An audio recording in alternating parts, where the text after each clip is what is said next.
2017 की अभी तक ज्वाइनिंग नहीं आई है। सीजीएल 2018 के टीयर 3 का रिजल्ट नहीं डिक्लेयर किया गया है। 2019 के टीयर 2 का पेपर नहीं हुआ है और 2020 के एग्जाम का कुछ नहीं पता। और हमें सपने दिखाए जा रहे हैं सीईटी जो कि 2021 में होगा। प्लीज पहले आप अपने 4 साल का बैकलॉग निपटाइए। ट्विटर पर चलने वाले एक trend hashtag speak up for SSC railway students सिर्फ एसएससी और रेलवे रिक्रूटमेंट एजेंसीज के बारे में नहीं है, ना ही ये सिर्फ किसी एक एग्ज़ाम के रिज़ल्ट की टेंटेटिव डेट लेने के लिए शुरू की गई मुहिम है। जितनी भी गवर्नमेंट रिक्रूटमेंट एजेंसीज हैं वे सभी स्टूडेंट्स के साल दर साल बर्बाद करवा रही है। आपको पता होगा कि 4 अक्टूबर को यूपीएससी सिविल सर्विस एग्ज़ाम 2020 का प्रीलिम कंडक्ट करवा रहा है, जबकि एसएससी ने 2018 की भी परीक्षा पूर्ण नहीं की है। एसएससी 2 साल पीछे चल रही है और रिक्रूटमेंट प्रोसेस पूरी करने में अभी भी कम से कम 1 साल लेगी। हम यही चाहते हैं कि ये लेट लतीफ़ी ख़त्म हो। प्लीज़ हमारी बात सुन लीजिए। Thank you. हेलो एवरीवन, मैं आज अपने जितने भी गवर्नमेंट ऑफिशियल्स हैं उन सबसे ये पूछना चाहूँगी कि आप लोगों को हमारा ये कैंपेन मजाक लग रहा है कि आप एक नोटिफिकेशन देंगे और हम चुप हो जाएंगे, आप हमारे ट्वीट्स लीक करेंगे और हम चुप हो जाएंगे। तो हमारा ये कैंपेन एक नोटिफिकेशन के लिए नहीं है। हमारा ये कैंपेन पूरे सिस्टम को चेंज करना है। पूरी जो एसएससी और रेलवे की जो रिक्रूटमेंट प्रोसेस है उस पूरी प्रोसेस में चेंज लाना है। और मैं मोदी जी से हम्बली रिक्वेस्ट करना चाहूँगी कि आप प्लीज़ हमारे कंसर्न को सुनिए, क्योंकि आपने अपनी मन की बात खूब कर ली है। अब प्लीज़ आप हमारे भी मन की बात सुन लीजिए। Thank you. बस अपने इनकम के बारे में पड़ा हुआ है और देखिए देती है ना सरकार को। देखिए किस तरह जो है जीवन यापन इनका कितना मतलब कठिन है। यहाँ पर देख सकते हैं आप, एक ही रूम में जो है इतने गर्मी के दिन में एक ही रूम में मतलब खाना बनाइए, गैस है यहाँ पर, और एक ही रूम में मतलब रहिए और पढ़ाई कीजिए। इनका मतलब बहुत ही दयनीय स्थिति है। ये युवा सोचते हैं कि नौकरी जॉब पाकर मतलब अपने फैमिली को जो है इकोनॉमिकल कंडीशन से मतलब बेहतर करे और लाइफ स्टाइल भी अच्छा करे। और ये युवा की जो है बात नहीं सुनी जा रही है। इस विश्व के सबसे बड़े युवा वाले देश में जो युवा की हालत इस बदतर हो गई है। तो आप सरकार के बारे में क्या कहना चाहेंगे? क्या सरकार आप लोगों को, युवा को अनदेखी कर रही है? सरकार यहाँ की निकम्मी है। यहाँ पर बच्चों के साथ पॉलिटिक्स हो रहा है। आप देख सकते हैं मतलब कि जब पीएम जब प्रधानमंत्री मतलब का चुनाव आया हुआ था, जो आया हुआ था, तो उस समय मतलब कि एनटीपीसी अच्छा, आप कहना चाहते हैं कि एग्जाम के समय जो वैकेंसी निकाली गई और एग्जाम खत्म हो गया और उसके बाद मतलब छात्रों का मुद्दा हट गया, अर्थात वैकेंसी अब फिल नहीं की जा रही है। आपका कहने का मतलब यही है? नहीं जी। देख सकते हैं मतलब यहाँ पर बिहार में चुनाव होने वाले हैं, तो आप देख सकते हैं कि यहाँ पर पिछला दरोगा एसआई का 2000 कुछ में फॉर्म आया था, उसका अभी तक उसका पूरा रिजल्ट डिक्लेयर नहीं हुआ है। लेकिन 2000 में मतलब बिहार में अभी चुनाव है, तो नया एसआई का वैकेंसी आ गया है। पिछला भी रिजल्ट क्लियर हुआ नहीं कि दूसरा नया वैकेंसी आ गया। ये सब पॉलिटिक्स है, हम लोग के साथ पॉलिटिक्स हो रहा है। पहला रिजल्ट दो ना हमको। अच्छा, ये बताइए कि ट्विटर पर चल रहा है कि मैं भी बेरोजगार, क्या आप इस बात से सहमत हैं? अपनी राय किस मतलब रूप में रख सकते हैं आप बताइए। हाँ, हमारे अभिनय सर, मंगेश सर, गगन सर सब हम लोग के लिए लड़ रहे हैं। हमें भी उनका साथ देना चाहिए। मैं भी बेरोजगार हूँ। इस मुहिम में मतलब हम लोग को साथ देना चाहिए। Speak up for SSC railway student hashtag. चलिए, आपसे बात करके मुझे हम लोग की लड़ाई सिर्फ हमारे सिस्टम से है, हमारे उस सिस्टम से जहाँ पे एक भर्ती हो जाती है उसके बाद 4 साल बाद पता चलता है कि उसे रद्द कर दिया गया। हमारे उस सिस्टम से जहाँ आज न्यूज़ आती है कि आज कोई वैकेंसी निकल रही है, उसके 4 साल तक कोई वैकेंसी नहीं आती, लोग तब तक बच्चे 4 बार कोचिंग करके बैठ जाते हैं। हमारे उस सिस्टम से जहाँ हमारे जैसे यूपी में देख लीजिए 69,000 जो वैकेंसी है वो कितने दिनों से लटकी हुई है। कितने लोग इसमें फ्रस्ट्रेट के घर में बैठे हैं, कितने लोग मतलब एज निकली जा रही है, जिनकी शादियां नहीं हो रही हैं। बहुत सारे लोग बैठे हुए हैं, परेशान हैं। हमें सिर्फ एसएससी या रेलवे से प्रॉब्लम नहीं है, हमें सारे जितने भी स्टेट के एग्जाम हैं उन सब से प्रॉब्लम है। और हम तो यूपी के हैं, तो हम यूपी को ज़्यादा बेटर तरीके से समझ सकते हैं कि यूपी में क्या हो रहा है। हमारे UP triple S C JE की 2016 में एक वैकेंसी आई थी जो कि कंप्लीट भी हो गई थी, ज्वाइनिंग भी हो गई थी बच्चों की। उसके बाद 2019 या 20 में उसको रद्द कर दिया गया। किस बेस पे? उन लोगों ने 3 साल तक 4 साल तक नौकरियां की, कितने लोगों ने शादियां कर ली होंगी, कितने लोगों का घर टूटा, कभी सोचा? उनमें से बहुत लोगों ने सुसाइड भी किया होगा। लेकिन मीडिया को टाइम कहाँ है? मीडिया को तो विनोद कौन है उसके लिए 2 घंटे न्यूज चलानी है। मीडिया को रसोड़े में कौन था उसकी न्यूज चलानी है। जैसे कि ये जो रसोड़े में कौन था या विनोद कौन था, ये क्वेश्चन यूपीएससी या हमारे एसएससी या हमारे रेलवे में आने वाला है। ये जो नौटंकी मचा के रखी है ना, पंचवर्षीय योजना 5 साल में भी पूरी कहाँ हो रही है भाई? पंचवर्षीय से भी ज्यादा 10 वर्षीय योजना बनी जा रही है। लोग बूढ़े हुए जा रहे हैं।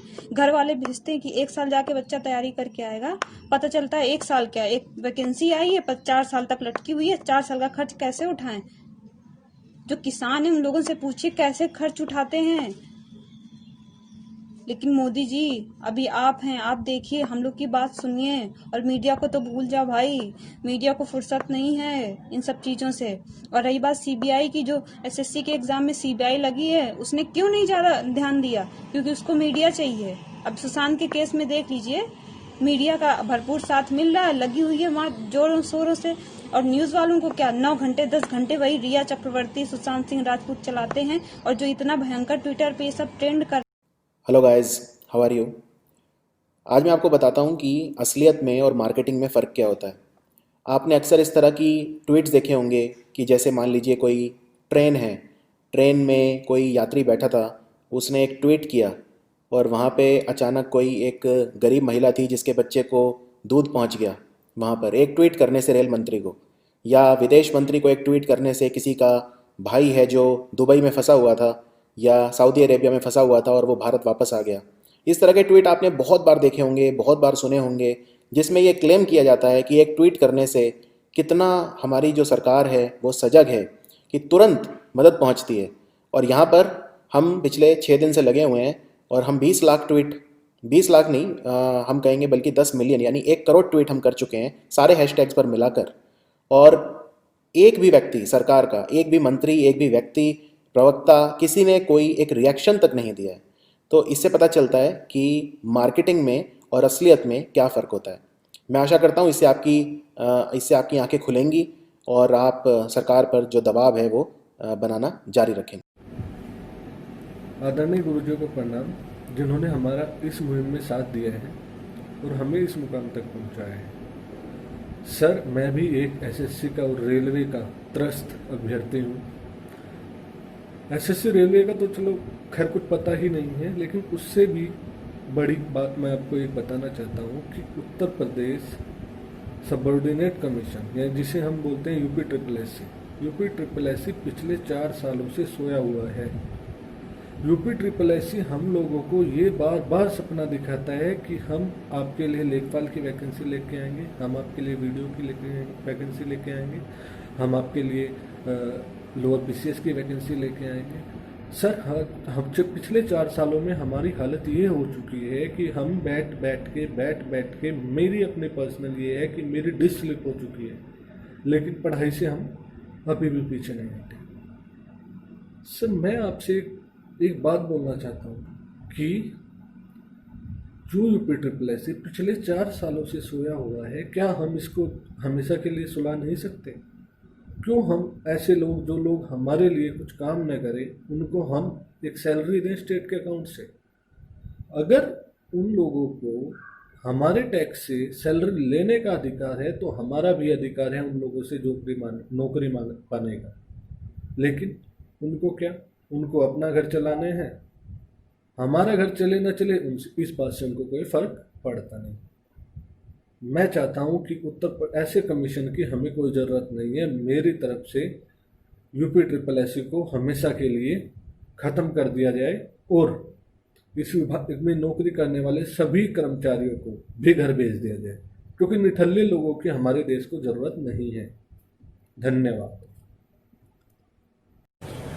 मेरा 2013 में ग्रेजुएशन जब मैंने कंप्लीट कर रही थी, उसी टाइम मैंने सोचा था कि जल्दी से जल्द जॉब लगे अपने परिवार का जिम्मेदारी उठाऊंगी, क्योंकि पापा का रिटायरमेंट बहुत ही नज़दीक था।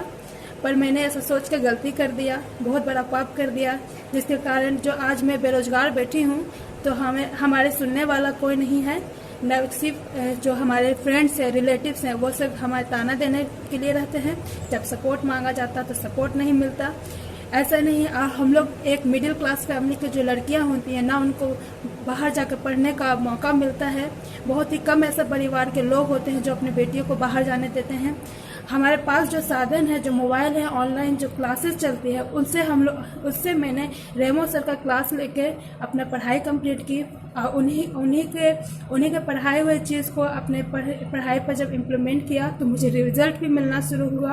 क्योंकि जहाँ हम लोग रहते हैं वहाँ पर ना अच्छा क्लास है, ना अच्छे इंस्टीट्यूट हैं, सारे के सारे इंडिया में ना कोई अच्छा पढ़ाई का इंस्टीट्यूट मिलता है जल्दी। सारे इंस्टीट्यूट दिल्ली, मुंबई में है। और हम जैसे मिडिल क्लास के लोग के पास इतना पैसा नहीं होता कि अपने बच्चों को बाहर जाके पढ़ने का मौका दिया जाए। पर हमने पाप कर दिया और उसका पाप का अभी तक हम लोग को सज़ा मिल रहा है। ना सरकार सुनती है, ना रिज़ल्ट निकलता है, तो रिज़ल्ट ना निकलने पर फैमिली भी सपोर्ट नहीं करती है। ऐसा नहीं है कि हमारा भी रिज़ल्ट नहीं निकला, मेरा भी रिज़ल्ट निकला। 2018 में मैंने पहला एग्ज़ाम दिया था, जिसमें Tier 1 Tier 2 दोनों क्वालिफाई हो गया। मार्क्स कम होने के कारण मैंने Tier 3 का एग्ज़ाम नहीं दिया। लेकिन दूसरे अटेम्प्ट के लिए आप लोग देख सकते हैं कि कितना दिन इंतज़ार करना पड़ता है, तब जाकर आप Tier 2 का एग्ज़ाम में आप बैठते हैं। दूसरे एग्ज़ाम के लिए, मतलब एक दूसरे रिक्रूटमेंट के लिए आपको 1 साल तक इंतज़ार करना पड़ता है। इतना स्लो प्रोसेस, ऊपर से हम लड़कियां हैं तो हम लड़कियों को हमेशा प्रेशर बनाया जाता है कि उम्र हो गई शादी कर लो, उम्र हो गई शादी कर लो।